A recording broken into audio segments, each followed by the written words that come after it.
They have no respect, no decency, no heart, no compassion for the families. Vermia Sims says what happened to her and her mother is despicable. She says she had to file a court injunction to force Beaches Memorial Park to honor her contract to entomb her mother. At that time, I just wanted to have my mother put to rest next to my sister. Sims says even though she had this certificate of interment proving she owned not just the crypt for her mother, but also 4 others, and checks showing she made monthly payments to Beaches Memorial Park dating back several years to pay off those crypts, she says the cemetery still refused to accept her mother's body. Why? Because I believe that they had every intentions of reselling those crypts, because they did not realize that I had paperwork showing that it was paid for. And for 11 days, my mom was in the room next to my office. She laid in a casket there.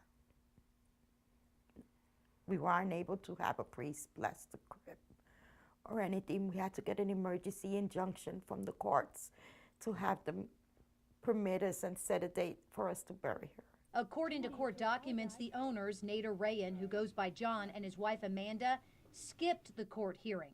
4 days later, in October of last year, Catalina Cruz was laid to rest. But 7 months later, the outside of her crypt is blank.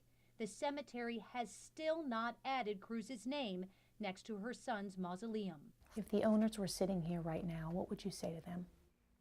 I tell them they're despicable human beings.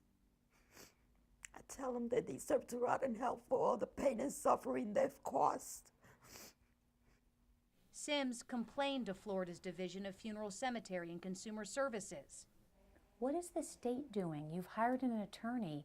How are they holding this cemetery and the owners responsible? They're not, and they're fully aware of the situation over there.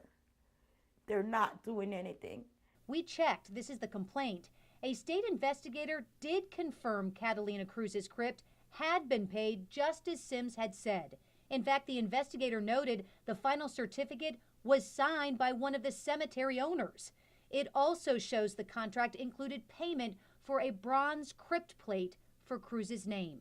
But there is no mention of any legal action against Beaches Memorial Park. You file a complaint of this magnitude, they're supposed to investigate and take actions to correct the situation. The families are being hurt, they're being manipulated and taken advantage of on probably the hardest times in their lives. They should be held accountable.